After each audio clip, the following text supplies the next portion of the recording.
Olá, nesse domingo o Diálogo Franco recebe o Dr. Fernando Calera, que é o responsável pela equipe que realiza transplante de medula óssea em São José dos Campos, no Hospital Pio XII.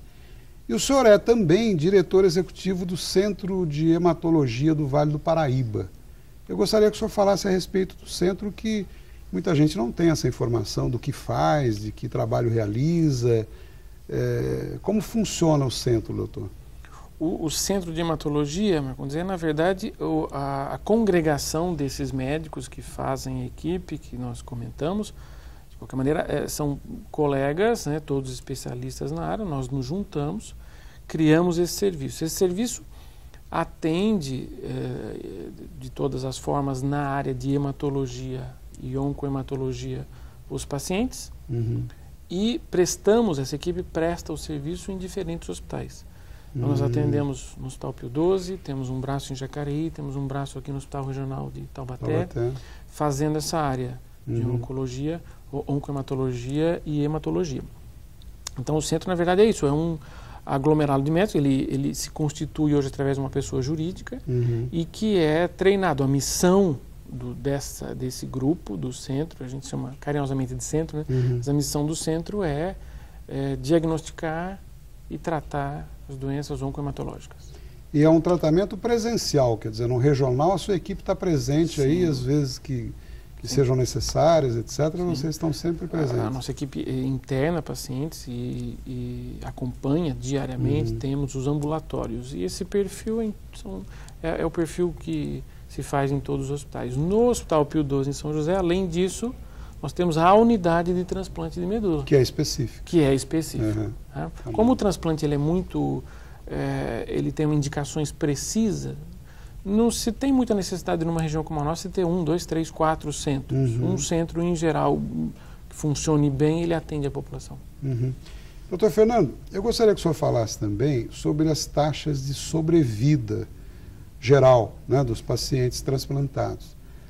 Com relação a esse quesito, vamos dizer assim, ou essa situação, a desinformação é enorme, né? Muita gente entende que isso aí, o risco é muito alto, que essa sobrevida, inclusive, é muito relativa, mas, na verdade, eu queria saber do senhor quais são essas taxas de sobrevida. Claro.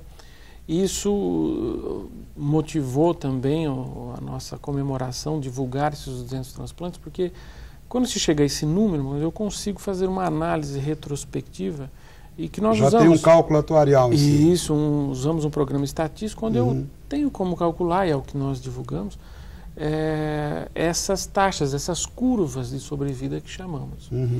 As curvas de sobrevida que temos, que conseguimos produzir aqui no Vale, analisando os transplantes realizados, são exatamente iguais, eu digo exatamente mesmo, os números são em questão de vírgulas diferentes, mas são altamente comparáveis com o que se produz no mundo todo, com o que se tem de dados no mundo todo.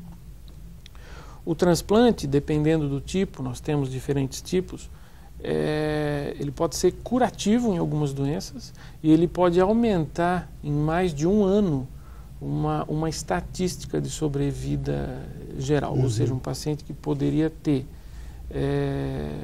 uma evolução ruim, eu posso melhorar muito a situação desse paciente e ele ficar vivo vários meses, vários anos, manter sob controle por mais tempo. Sem doença. Mas é inexorável o resultado final, quer dizer, a pessoa não tem volta, nesse caso que o senhor está citando. Em algumas situações, não. Tá?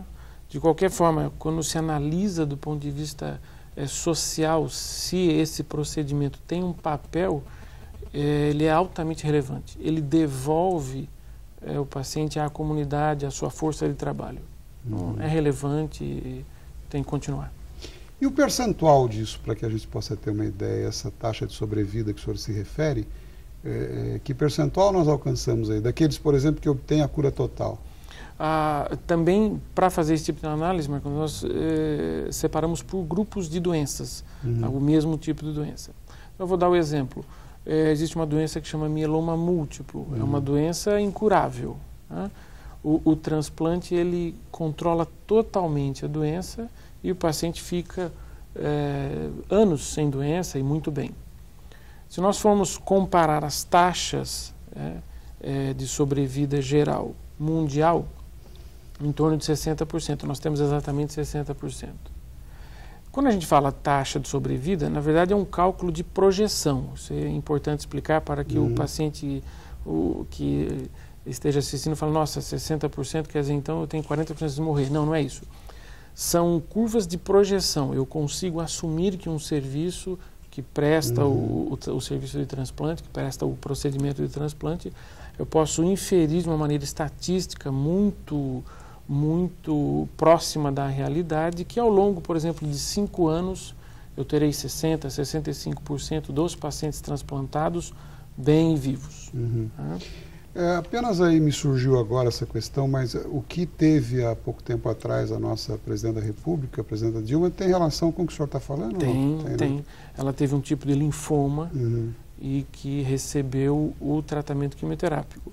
Se a doença dela voltar, ela passa a ser uma candidata ao transplante. Mas ela conseguiu resolver só com a problema, quimioterapia, que é o que se faz mesmo. Aparentemente foi o que foi feito, Isso. né? Doutor, e esse trabalho desenvolvido junto a 39 cidades da região, como é que funciona o atendimento a essa demanda? A demanda é gerada em Cunha, por exemplo. Como é que é feito isso? É bem interessante isso, mas hoje nós temos uma rede, nós temos vários colegas que também são hematologistas no Vale e que acabam drenando esse tipo de paciente, porque com o diagnóstico de uma doença oncohematológica, em geral, é encaminhado para um oncologista. Identificou lá e encaminham aqui para os senhores. Isso. Existem fluxos. Os pacientes de, por exemplo, Taubaté ou Cunha, eles passam pela Divisão Regional de Saúde e são encaminhados para o Pio 12.